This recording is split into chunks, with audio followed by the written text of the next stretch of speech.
로마서 강의 121번째 시간 로마서 13장 11절에서 14절 말씀입니다. 또한 너희가 이 시기를 알거니와 자다가 깰 때가 벌써 되었으니 이는 이제 우리의 구원이 처음 믿을 때보다 가까웠음이라. 밤이 깊고 낮이 가까웠으니 그러므로 우리가 어둠의 일을 벗고 빛의 갑옷을 입자. 낮에와 같이 단정히 행하고 방탕하거나 술 취하지 말며 음란하거나 호색하지 말며 다투거나 시기하지 말고 오직 주 예수 그리스도로 옷 입고 정욕을 위하여 육신의 일을 도모하지 말라. 이제 목사님 나오셔서 하나님 품으로 피하라라는 제목으로 말씀 선포하실 때 많은 은혜가 함께 하시길 바라겠습니다.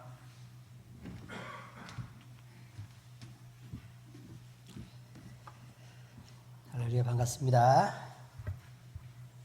괜찮죠? 자, 여러분, 오늘 말씀은요 로마서 강의 121번째 시간입니다. 하나님 품으로 피하라. 오늘 말씀은 이제 종말의 때에 대한 이야기입니다. 종말의 때에서 그 종말을 대비하지 않으면 안 되겠다라는 말이죠. 종말은 우리가 개인적으로 보면 이렇게 모든 사람들은 다 늙고 또 병들고 또 기다리면 결국 어떤 사고를 당하든지 아니면 늙어서 죽든지 아니면 병에 걸려 죽든지 결국은 누구나 다 죽습니다. 그러니까 개인적인 종말들이 다 있습니다. 그런데 이 종말의 개인적인 종말 말고 온 세상이 다 멸망하는 이 세대의 종말도 있습니다. 물론 개인적인 종말들도 우리가 다 준비를 해야 하고 그리고 대비를 해야 되지만 이 세대의 전체적인 종말이 오는 것을 우리는 대비를 해야 된다라는 말씀을 오늘 나누려고 하는 것입니다. 그런데 성경은요 걱정이 아주 많습니다. 왜냐하면 우리를 알기 때문에 그렇습니다. 가만히 보아하니 얘네들이 종말을 아는 것 같지도 않고 느끼는 것 같지도 않고 대비하는 것 같지도 않더라 그 말입니다. 오늘 눈이 와가지고요 비탈이 되게 미끄럽습니다. 그죠? 되게 미끄러워요. 조심하셔야 됩니다. 넘어지지 않도록 꼭 조심하시기 바랍니다. 그런데 제가 오늘 눈이 오니까 우리 식구들이 걱정이 막 되는 거예요. 그래서 목양실에서 계속 저기만 보고 있는 거예요.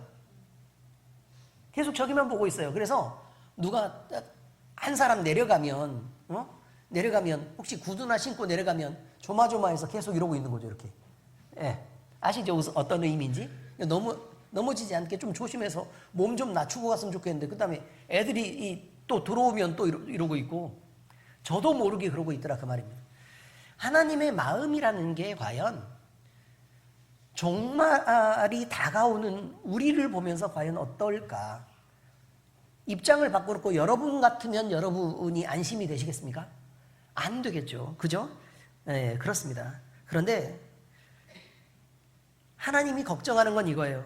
진노의 때는 이미 임박했습니다. 그 다음에 환란은 지금 엄청난 해일처럼 막 밀려 들어오고 있습니다. 저기쯤에 지금 바로 오고 있는데 아주 높은 쓰나미처럼 지금 밀려오고 있는데 지금 이쪽에서는 그 해변가에서는 막 이렇게 여전히 막 물놀이를 하고 장난치고 튜브 던지고 공 던지고 지금 이러고 있는 중입니다. 그러니까 아니 도대체 왜 그 위험을 모르지? 라고 얘기하면서 내가 몇 번을 얘기했잖아. 말도 하고 선지자도 보내고 그러면서 지금 위험하다고 막 증거도 보내고 뉴스도 막 터뜨리고 이렇게 하면서 그렇게 많이 이렇게 경고를 하고 있는데 너희는 왜 다들 잠들어 있냐라고 얘기하고 있습니다. 그래서 빨리 깨어나라고 재촉하고 계시고 얼른 움직여서 그 위험을 피하라고 그래서 위험하지 않는 곳으로 빨리 가라고 지금 말씀하고 계시는 것입니다. 성경에서는요 잠들어 있다 이렇게 얘기하는데 잠들어 있다 우리가 수면의 형식을 알죠? 렘 수면도 있고 비렘 수면도 있는 거 아십니까? 렘 수면이 뭐예요? 렘 수면이 뭐예요? 꿈을 꾸는 수면이에요. 꿈을 꾸는 수면. 꿈을 꾸니까 어떻게 돼요? 눈동자는 막 왔다 갔다 이렇게 막 움직이겠죠? 몸은 가만히 있어도 눈동자가 움직이면서 뇌는 어떻게 돼요?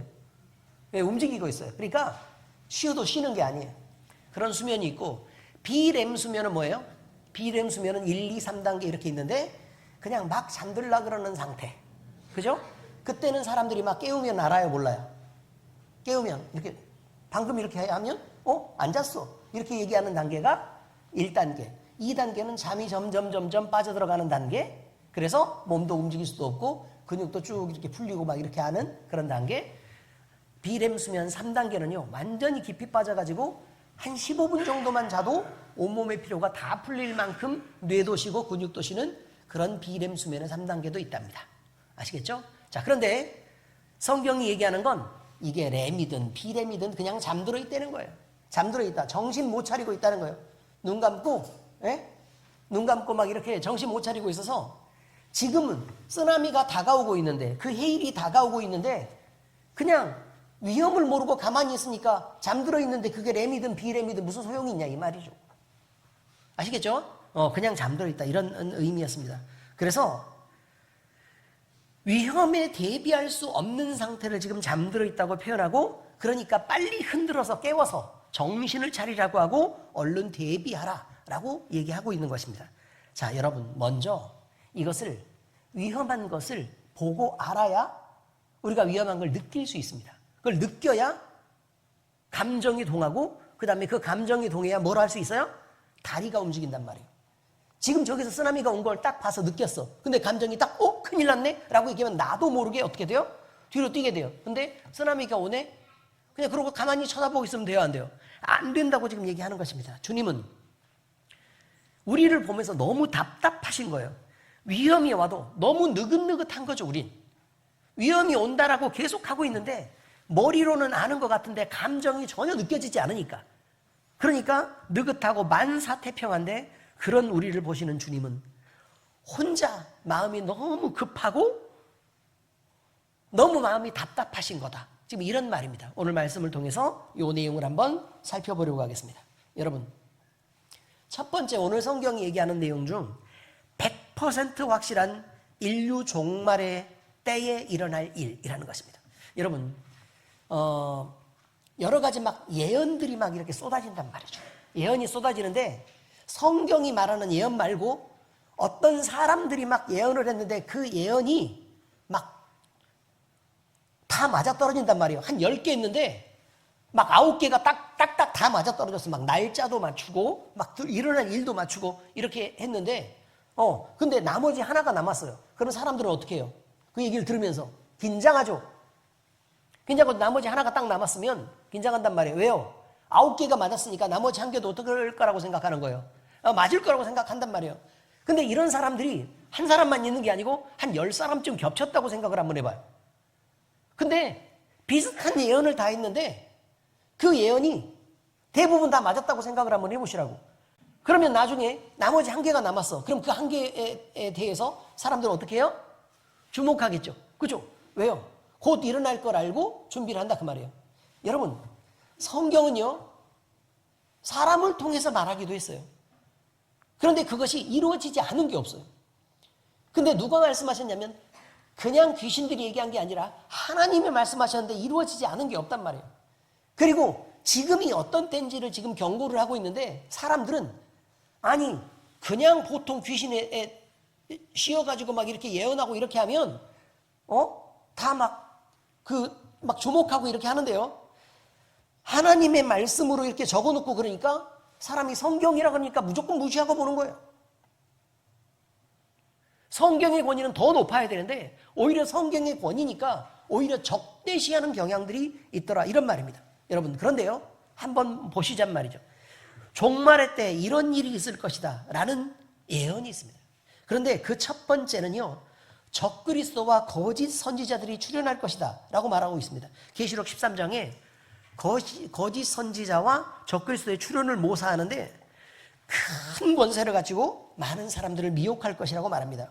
그런데 저는 이미 적그리스도가 이 땅에 나타난 것을 느끼고 있습니다. 세상은 그리스도를 예수님이 아니라고 부인합니다. 예수님 말고도 그리스도가 있다고 얘기하고 예수 그리스도를 전하는 걸 엄청 싫어합니다. 그럼 적그리스도의 출현이 아니고 그게 무엇이겠습니까? 그리고 실제로 미국 사회 같은 경우 서구 사회에서는 민주주의가 점점 발달하면 발달할수록 예수님이 그리스도라고 말하는 것을 못하게 합니다. 이걸 법제화시키고 이것들을 오히려 그렇게 말하는 사람들을 공공기관에서 활동할 수 없도록 빼버리고 그리고 벌을 줍니다. 지금 그러고 있습니다. 권세자들은요, 자신의 힘과 권력을 한편으로는 인본주의를 바탕으로 한 자유민주주의라는 그런 미명 아래, 또 반대편으로는, 민주주의 반대편으로는 공산주의에서 절대 권력을 가진 사람들이 자기의 권력을 유지하기 위해 둘 다 예수 그리스도를 미워합니다.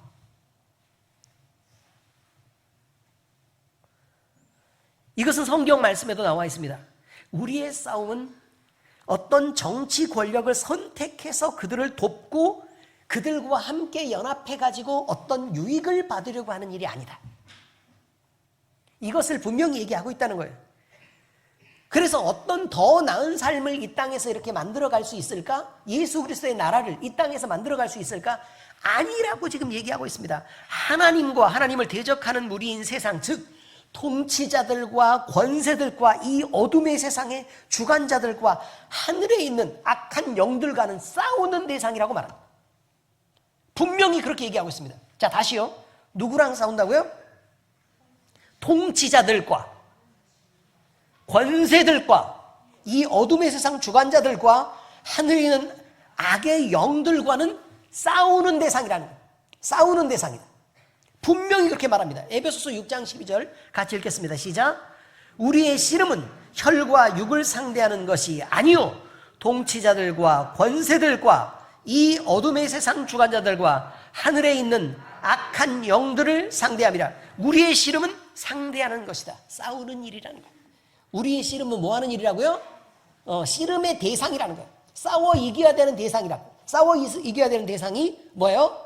통치자들, 권세자들, 어둠의 세상 주관자들, 하늘에 있는 악한 영들에 대한 이 모든 것들은 싸우는 대상이라 이 말이에요. 왜 그러냐면 이것들은 세상에 속한 것이고 하나님 나라가 아니기 때문에 그렇다 그 말이에요. 결국 정치적으로 그리스도인 척하면서 오히려 예수 그리스도를 적대시하는 세력이 출현한다는 것입니다. 그래서 우리는 신앙적이야 라고 말하면서도 그것이 신앙이 아니라 오히려 인본주의를 위해 그리고 자기 자신의 명예와 권력을 위해 그들이 노력하고 힘을 모으고 있다라는 것입니다. 그 일이 지금 진행 중이라는 것입니다. 또 한 가지는요, 종교적으로 거짓 선지자들이 출현해서 활동한다는 것입니다. 계시록 13장은 신앙과 관련해서 사람들을 속이는 거짓 선지자들이 나타날 것이다. 말은요, 이름은요, 선지자라는 거예요. 이름이 뭐라고요? 선지자예요. 이름은 뭐예요? 선지자.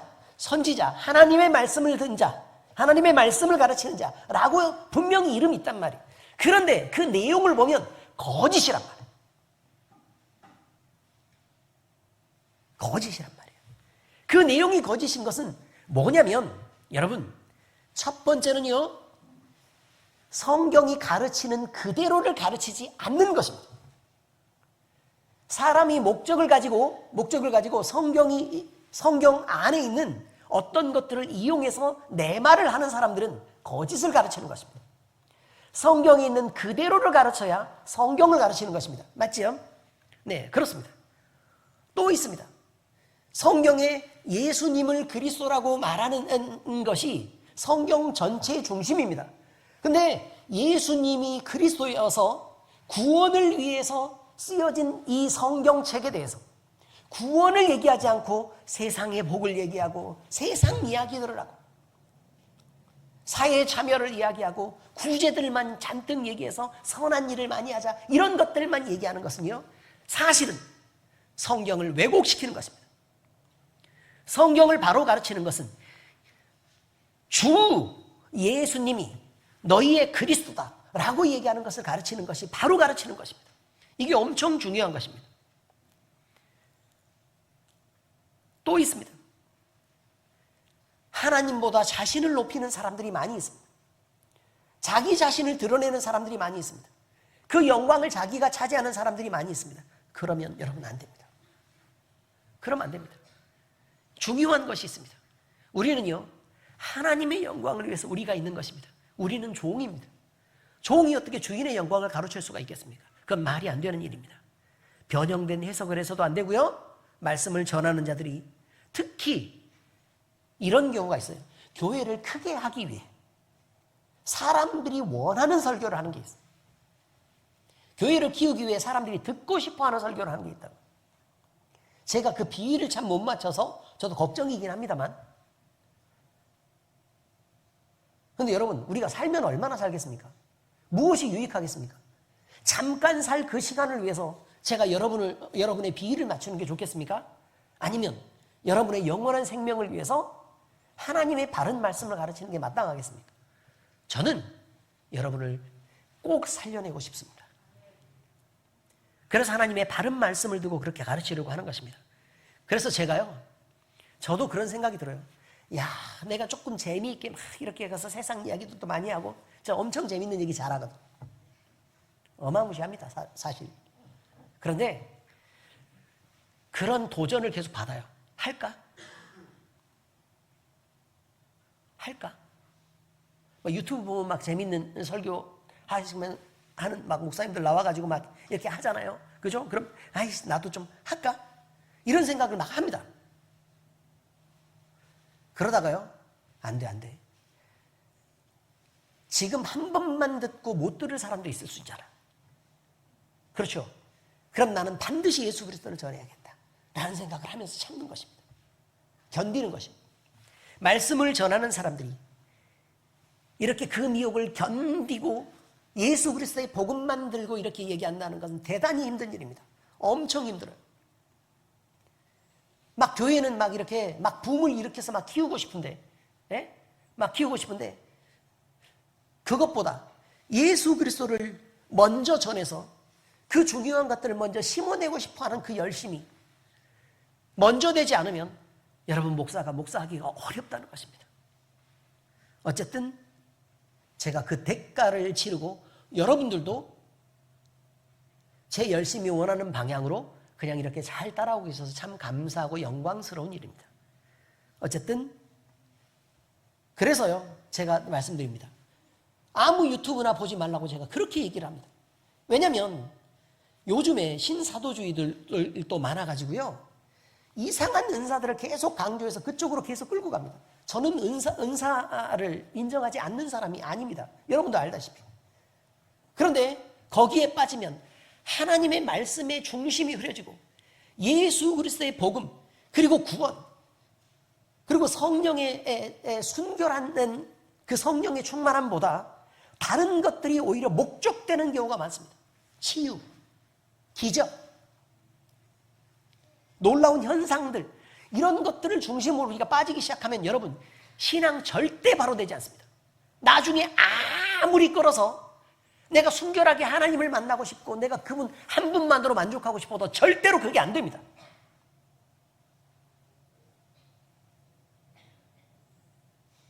그래서 말씀에 목숨을 걸으라고 얘기하는 것입니다. 이 속에 예수 그리스도 말고 다른 건 그 어떤 것도 남겨놓지 않는 연습을 하라는 것입니다. 심지어 그게 은사하고 하나님의 기적이라고 해도 그것은 얼마든지 사람을 더럽게 할 수 있습니다. 지금까지 수많은 기적을 일으켰던 사람들이 모두 다 이단된 것입니다. 아무것도 기적 안 일어난 사람들은요, 이단 되고 싶어도 못 돼요. 무슨 능력이 돼야 하지. 그러니 제발 부탁인데, 유튜브 보고 아무 말씀이나 들어가서 막 그렇게 막 뒤져대면서 이거 괜찮아 저거 괜찮아 그렇게 좀 하지 말라고요. 여러분이 판단할 능력이 있어요? 제가 볼 때는 그런 분별할 실력이 없기 때문에 그렇게 돌아다니는 거예요. 그렇다고 목사님만 옳다고 얘기하는 게 아닙니다. 여러분, 성경이나 열심히 읽어요. 그 시간 있으면.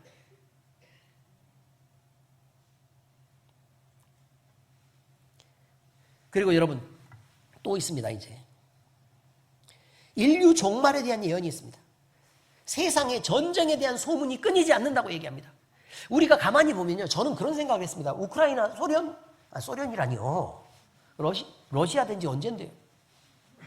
러시아 우크라이나 전쟁이 막 일어나가지고 막 이렇게 했을 때, 이야 대단하네, 요즘같이 막 경제가 막 이렇게 중요하고, 공산주의하고 민주주의하고 이데올로기가 이미 사라진 지 엄청 오래된 것 같은데, 그런데도 불구하고 이렇게 전쟁이 막 일어나서, 야, 이런 전쟁이 일어난다는 게 난 너무 신기하다. 이런 생각 사실 했었어요. 그렇지 않았습니까, 여러분? 중국처럼 막 이렇게 공산주의를 주장하던 나라들도 민주주의 다 자본주의로 개방해가지고 그렇게 돈 벌고 싶어서 막 안달인데, 물론 자기들이 잘난 척 하려고 그러니까 세계 패권주의로 이렇게 나아가면서 점점 군사력도 막 키우고 하는 것들은 있긴 있지만, 그건 사실 돈에 대한 문제, 진짜 자본에 대한 문제예요. 그건 공산주의를 지키고 싶어서 그런 거 아니에요. 공산주의가 아니라 시진핑은 독재를 하고 싶은 거예요. 맞지 않습니까? 그렇죠. 근데 여러분, 야, 어떻게 이데올로기가 대립하면서 그렇게 전쟁이 막 이렇게 일어날 수 있을까라고 생각했는데, 여러분, 제가요 그나마 적게 조사해봤습니다. 적게. 자, 말씀드리겠습니다. 대표적인 국가 간 지역 분쟁은 지금 누구나 알고 있는 우크라이나 러시아 전쟁이 있죠. 이 전쟁 22년에 2월에 시작됐는데 아직까지 지금 전쟁하고 있습니다. 치열하게 싸웁니다. 심지어 여기에 지금 북한까지 개입해가지고요, 세계 전쟁으로 번지지 않냐라고 지금 서로 불편해하고 있는 중입니다. 자, 또 이스라엘 팔레스타인 간의 전쟁이 있습니다. 장난 아니죠. 여기 이스라엘이 팔레스타인 뭐 가자지구 거기만 치는 줄 알았더니 거기다가 시리아 치지, 막 예멘 치지, 예? 여기저기 막 다 두들겨 패기 시작합니다.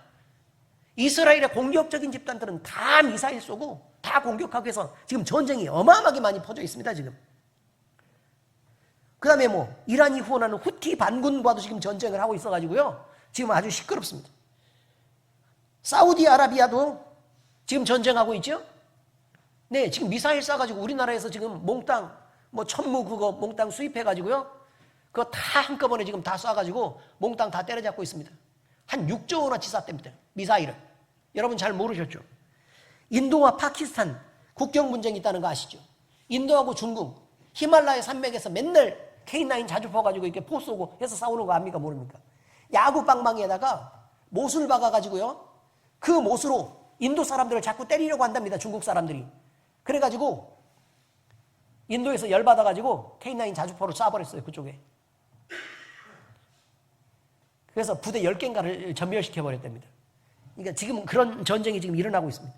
중국은 대만을 공격하고 싶어서 안달이고, 일본하고 중국은 지금 자꾸 이렇게 해양 패권을 차지하고 싶어가지고, 그래서 뭐 다오이다오, 독도 문제, 이런 문제들도 지금 현재 계속해서 갈등을 지금 일으키고 있습니다. 무력으로 자꾸 통일을 하고 싶답니다. 근데 우리가 아시아에 살고 있으니까 여기만 이렇게 시끄럽구나 라고 생각하는데 안 그렇습니다. 아프리카의 내전도 엄청 심각하고, 남미에서도 베네수엘라와 콜롬비아가 많은 이민자 문제로 막 이렇게 갈등하고 있습니다. 막 이민자가 넘어갔는데 막 걔네들이 사고 치니까 난리가 났어요. 그래가지고 전쟁이 일어나려고 합니다. 지금 우리나라하고 태국 문제 있죠? 태국인들이 우리나라에 몽땅 불법 체류자로 들어와가지고 마약하고 이렇게 하니까 쫓아냈잖아요. 그러니까 태국이 우리나라한테 우리나라 막 거부하고 보이콧하고 지금 그런 상황에서 지금 아주 심각하게 문제가 지금 번지고 있는 상황인데, 그게 국경을 마주대고 있지 않으니까 이렇게 적은 문제지, 국경을 마주대고 있었으면 큰일 아닙니까? 그게 바로 베네수엘라고 콜롬비아 문제라 이런 말입니다. 칠레와 페루, 이거는 해양에 이게 바다를 이렇게 끼고 있잖아요. 바다를 끼고 있으니까 그 영역을 얼마만큼 차지하느냐에 따라서 물고기를 얼마나 잡느냐가 달려 있으니까 여기도 지금 막 함대 동원하고 지금 난리가 났습니다. 사실은 수자원 문제 여기는 그다음에 물고기뿐만 아니라 그 바다 아래에 있는 자원의 문제들도 있어서 상당히 갈등이 있습니다. 이뿐만 아니라 2011년부터 시작된 시리아의 내전, 2011년 카다피 정권 붕괴 이후 시작된 리비아 내전, 2014년 이후 후티 반군과 그 다음에 정부 간의 충돌, 예멘 내전, 이런 것들도 전 세계를 시끄럽게 합니다.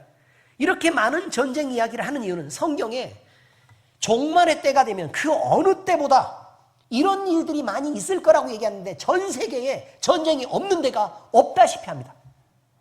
엄청납니다. 그럼 호주는 뚝 떨어져 있으니까 괜찮은가? 호주도 지금 중국하고 갈등이 지금 심해가지고요, 지금 무기를 사려고 난립니다. 미국 바로 위에서 미국의 보호를 받고 있는 캐나다. 지금 잠수함하고 함대 살라고 지금 난립니다. 한 20조 정도 산대요. 지금 전쟁 준비에 지금 혈안이 되어 있습니다. 트럼프가 지금 대통령 되자마자 유럽 지금 무기 엄청 늘려야 되는 상황이에요. 이렇게 전쟁의 소문이 많이 있습니다. 또 종말의 때는요, 기근이 임할 것이라고 예언합니다. 기근. 전쟁 때문에 흑토를 가지고 있던 우크라이나가 농사를 제대로 지을 수 없게 됐습니다. 그러니까 어떤 일이 벌어져요, 이제? 그렇죠. 기근이, 식량 문제가 생긴단 말이에요. 식량 문제가 생긴다. 선진국들과 후진국들 사이에 선진국들은 막 소고기를 엄청 먹고 싶어요. 소고기 엄청 먹고 싶어 하니까 그럼 뭐가 들어가요?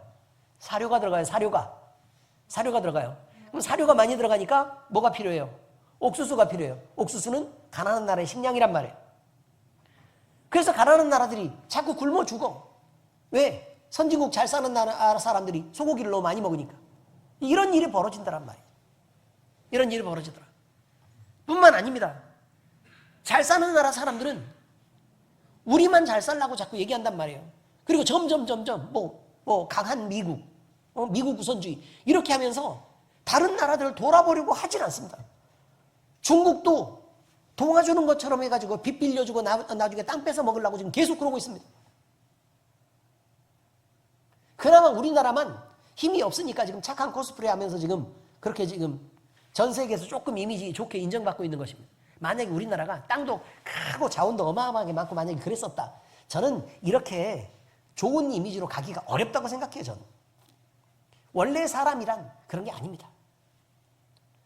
여러분, 지금 여러 가지 환경 문제, 전쟁의 문제, 그 다음에 불균형의 이런 문제들 때문에 배고픔에 너무너무 많이 시달리고 있습니다.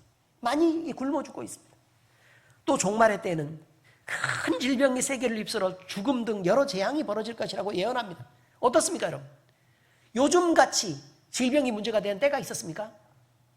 있었죠. 흑사병 있을 때.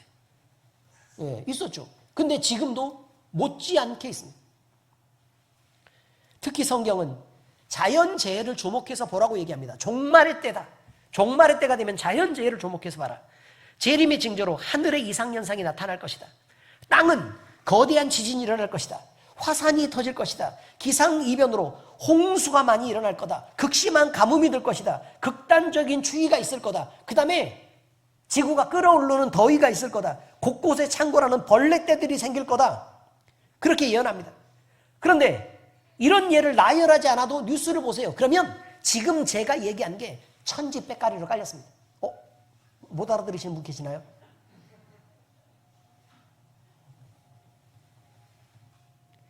난리 났습니다. 난리. 그렇지 않습니까, 여러분?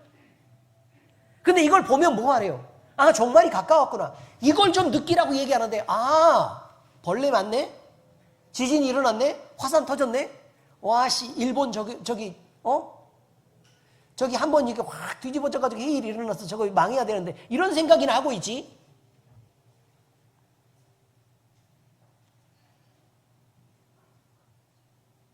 난카이 저거 안 된다고. 그런 생각하지 마시고 종말의 때가 너무 가까웠구나. 우리 긴장해야 된다 이 말이에요. 그런데 무엇보다도 심각하고 확실한 증거가 있습니다. 근데 그때에 우리는 사고 나고 이렇게 해봐야 세상에서 일어나는 일입니다. 그런데 엄청 중요한 한 가지 경고를 하고 있는데 이때 믿음의 배교가 일어날 것입니다. 이렇게 얘기합니다. 믿음의 배교가 일어날 것이다. 믿는 사람들이 돌아설 거란 말이에요. 돌아설 거다. 마지막 날에 많은 사람들이 신앙에서 떠나게 될 것이라고 얘기합니다. 그래서 믿는 자를 찾아보기 어려울 것이라고 얘기합니다. 지금 어떻습니까, 여러분?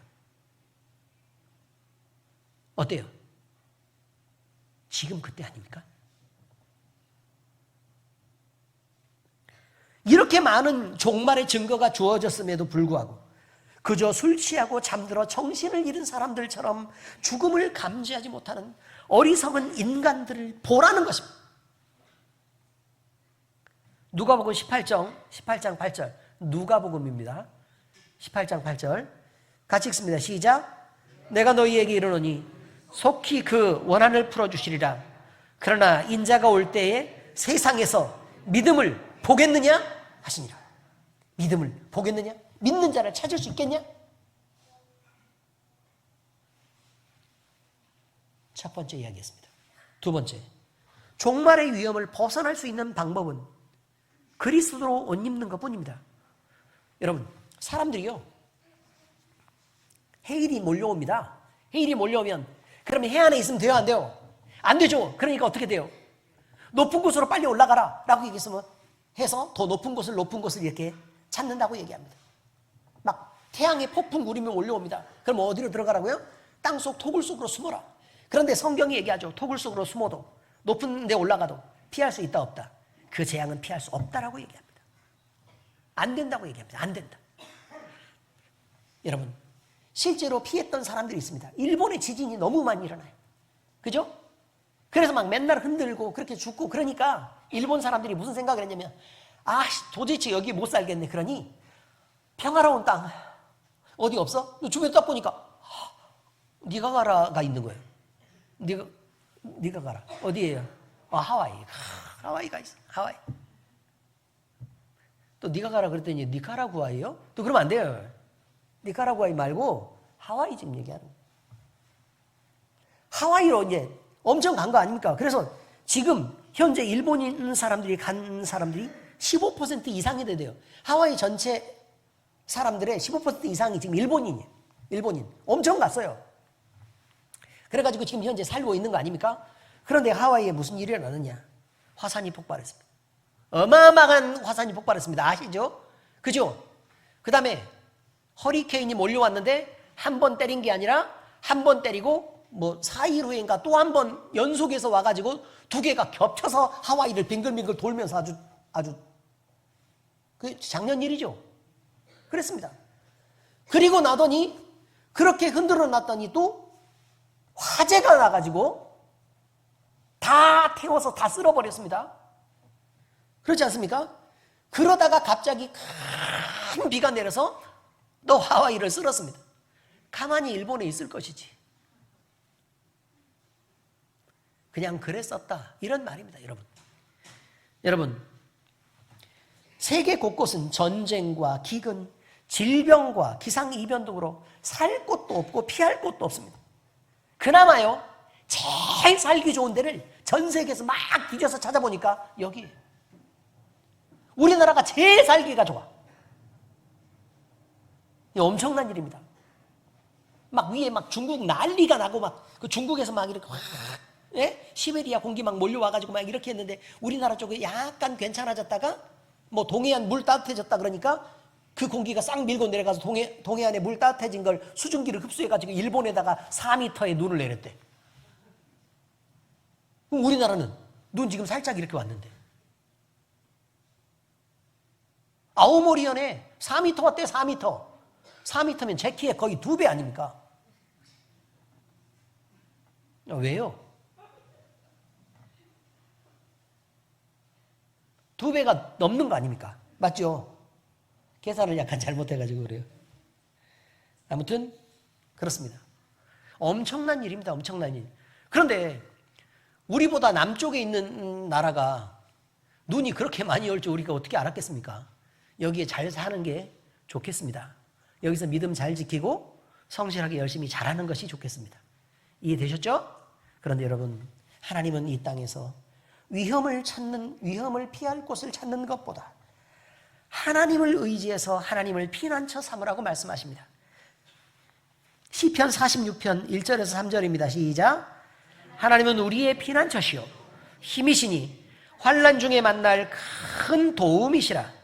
그러므로 땅이 변하든지 산이 흔들려 바다 가운데 빠지든지 바닷물이 솟아나고 뛰놀든지 그것이 넘침으로 산이 흔들릴지라도 우리는 두려워하지 아니하리로다. 셀라. 이렇게 되어 있습니다. 여러분, 아니 환난 중에 만날 큰 도움인데요, 하나님은 눈에 보이지도 않고 막 잘 느껴지지도 않는 하나님을 우리한테 의지하라고 막 얘기하는데 실제로는 어떻게 하는데요?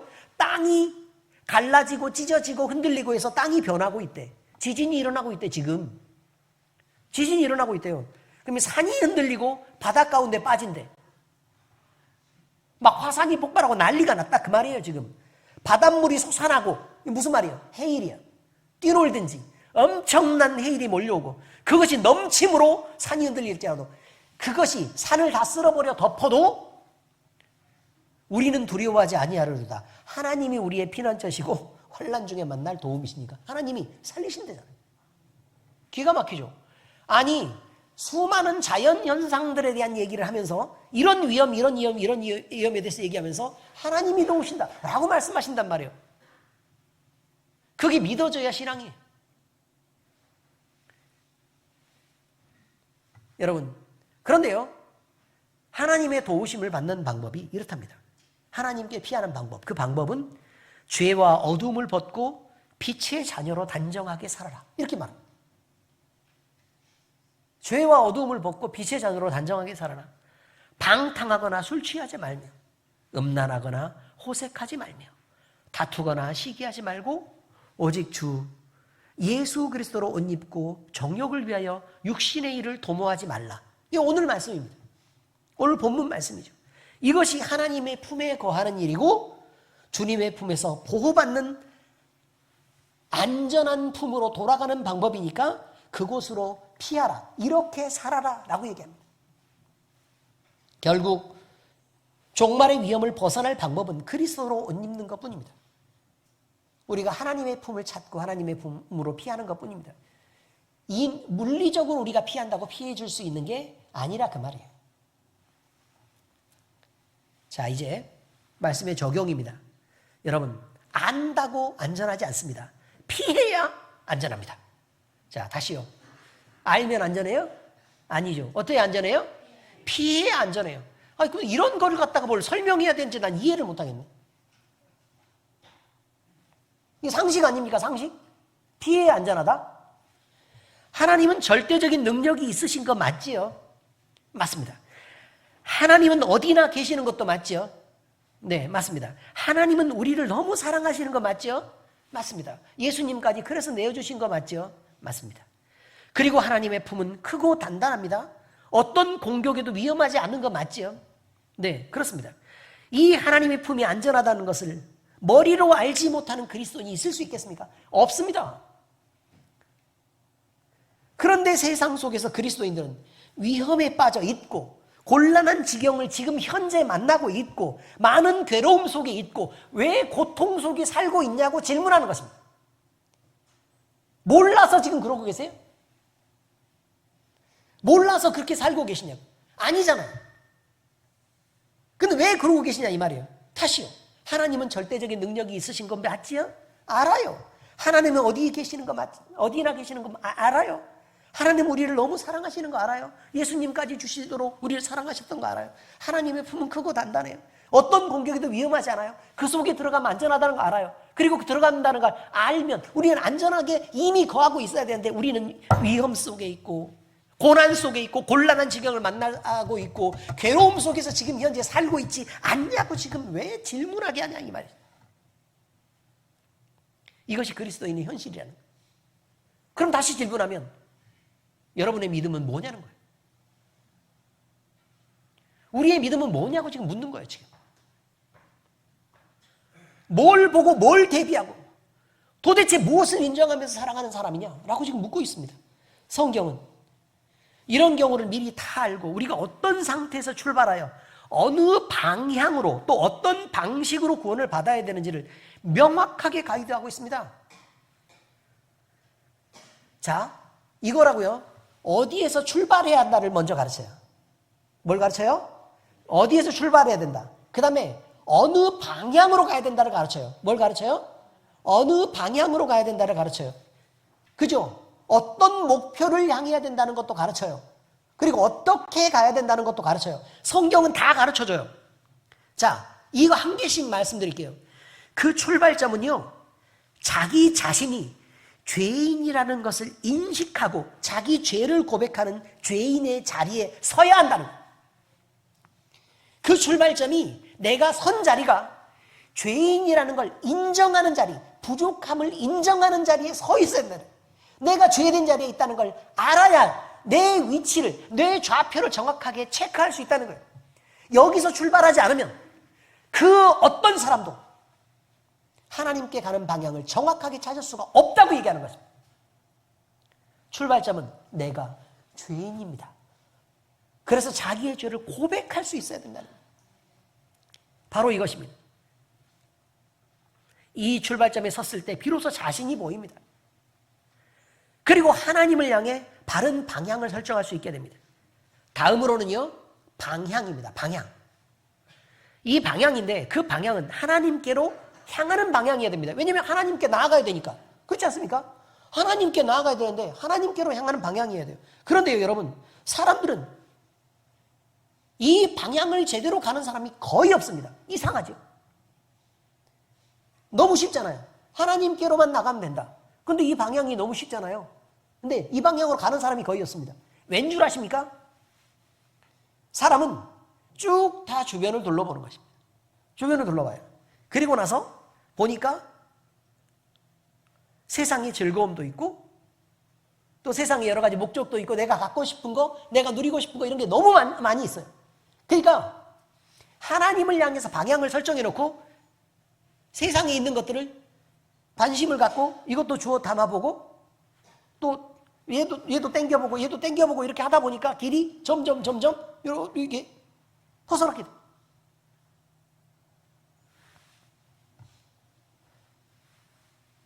얘네를 놔야 하나님의 방향으로 가는데 얘네를 붙잡고 가고 싶은 거예요. 근데 아무리 놓으라고 해도 못 놓습니다. 그렇게 놔야 된다고 얘기하는데도 못 놔요. 내가 너무 소중하기 때문에. 방향이 틀어진다고 얘기를 하는데 하나님께 못 간다고 얘기하잖아요. 그런데도 안 놔요. 안 놔요. 놓을 수 있습니까? 봐요. 아무도 대답 못 하잖아요.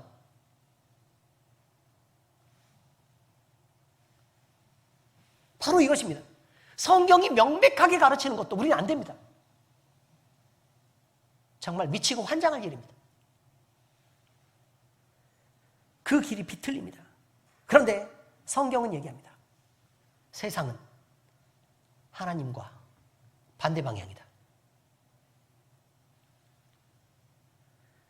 하나님의 품으로 가는 유일한 방식이 존재합니다. 자, 이제 방향 얘기했어요. 그리고 이제 방식이에요. 뭘 타고 가야 되느냐 이 말이에요. 그 방향으로 갈 때 예수 그리스도입니다. 딱 한 가지밖에 없습니다. 다른 방향으로 우리가 교회 일을 열심히 하는 것으로 하나님 앞에 나갈 수 있느냐? 안 그래요. 열심히 하는 것은 그냥 감사해가지고 그냥 하는 거예요. 아시겠죠? 감사해서 하는 거예요. 그 다음에 헌금 많이 드리는 걸로 할 수 있을까? 아니 그거는 내가 주님의 것이니까 11조도 드리는 거고 그 다음에 감사하게 주님이 베푸셨으니까 감사 헌금도 하는 거고 뭐 이렇게 하는 거예요. 그 다음에 뭐 다른 거 뭐 있어요? 뭐 착한 말 하는 거? 그럼 당연한 거죠. 그럼 나쁜 말 하겠어요? 또 여러 가지 별의별 거 다 해도요. 하나님께 나아가는 방향은 하나입니다. 하나. 예수 그리스도를 힘입는 것. 예수 그리스도와 함께 가는 것. 예수 그리스도의 뒤에 숨는 것입니다. 우리는 반드시 예수 그리스도의 뒤에 숨어서 가야 돼요. 우리가 겉으로 드러나는 순간 그냥 맞는. 전쟁 때 우리나라 6.25 전쟁 때요. 6.25 전쟁 때 총알을 그렇게 많이 줬는데 사람들이 안 맞았답니다. 총알을 그렇게 많이 줬는데 왜 안 맞았을까? 참호를 이렇게 파놓고 아시죠? 참호를 이렇게 파놓고 총을 쏘라 그랬더니 사람들이 막 총알이 위로 날라오니까 다들 이렇게 쏘는 거예요. 이렇게. 아시겠어요? 어디로 들어가서? 그리고 참호 속으로 들어가서 손만 내놓고 이렇게 막 이렇게 쏘는데 누가 맞아요? 누가? 그러다 보면 어떻게 돼요? 다 올라와서 죽이는 거지. 그냥 그렇게 된다고요. 왜 제가 이 얘기를 하는 거냐면 여러분 아니 뭔가 뭘 봐야 맞추든지 말든지 하죠. 그렇지 않습니까? 봐야 맞추든지 하죠. 그런데 그거를 안 보면 못 맞추는 거예요. 죄도 마찬가지예요. 우리를 공격하고 싶어 해요. 뭘 공격하고 싶어 한다고요? 우리를 공격하고 싶어 한다고요. 그런데 예수 그리스도 뒤에 숨었어요. 우리 공격해요? 못해요? 못해요. 하나님의 빛이 쫙 비치면, 죄인이 딱 비치면 살아요, 죽어요? 죽어요. 하나님의 빛이 비치면 죄인은 죽는다고요. 그래서 하나님이 궁금해가지고 이렇게 예수님 뒤에서 이렇게 내다보면 어떻게 돼요? 그렇죠. 맞아 죽어요. 여기. 아시겠어요? 어떻게 된다고? 무조건 뒤에 숨어가지고 꼼짝 말고 겉으로 한 번도 드러나지 않고 그냥 가야 돼요. 아시겠습니까? 우리는 주님 뒤에 숨어서 가는 삶이에요. 그래야 우리도 가려지고 우리의 죄도 가리움을 받아요. 허물의 사하심을 입고 그 죄의 가리우심을 받는 자는 복이 있도다. 아시겠습니까? 그래야 정죄받지 않아요. 이게 굉장히 중요한 거예요. 자, 첫 번째, 우리의 출발점은 어디여야 돼요? 내가 죄인이라는 자리에 해야 돼요. 내가 죄인이다. 그걸 인정하고 내가 그것을 고백하는 자리에, 내 죄를 고백하는 자리에 해야 된다. 두 번째, 방향은 어디에 된다고요? 하나님을 향하는 방향이어야 돼요. 근데 그건 세상과는 반대 방향이다.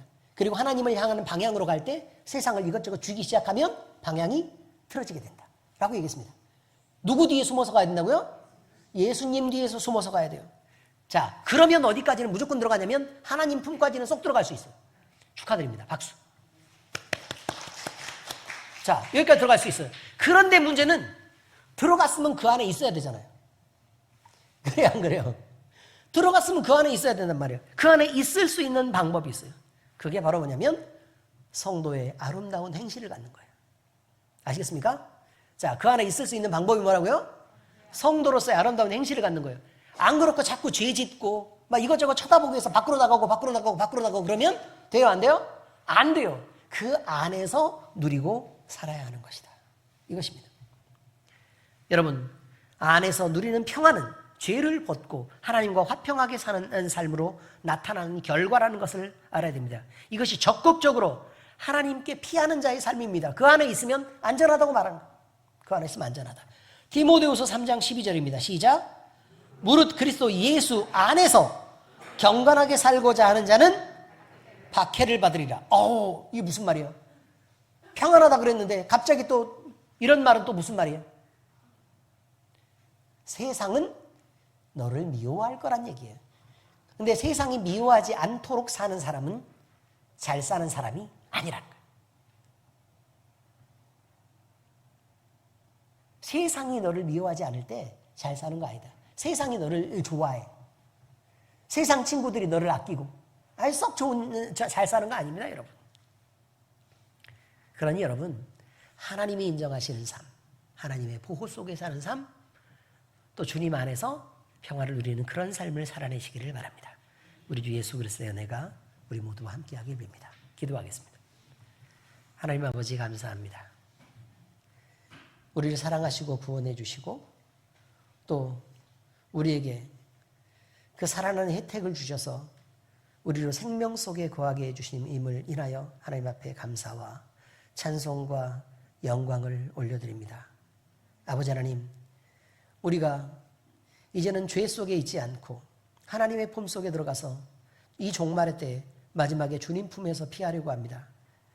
우리가 주님 앞에 나아갈 때에 우리 자신이 죄인인 자리에 서게 하시고 또 우리의 죄를 고백하고 또 아파함으로 인해서 그 죄를 떠나 하나님을 향한 방향을 잡게 하시고 또 하나님을 향해 나아갈 때는 세상에 있는 이것저것들을 쥐면서 그 방향이 왜곡되는 것들을 선택하지 않게 하시며 그래서 오직 주님 한 분만 바라보고 나갈 수 있도록 예수님 뒤에 숨어서 하나님의 품으로 들어가게 하시옵소서.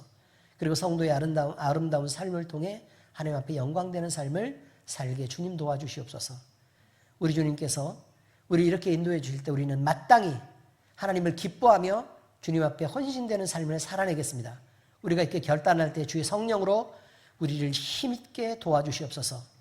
우리의 마음을 강하고 단단하게 하시고 그래서 아버지 하나님 반드시 우리가 승리하고 우리의 영혼의 구원을 이루고 하나님 앞에 영광되도록 살도록 주께서 인도하여 주시옵소서. 살아계신 우리 주 예수 그리스도의 이름으로 감사하며 기도합니다. 아멘.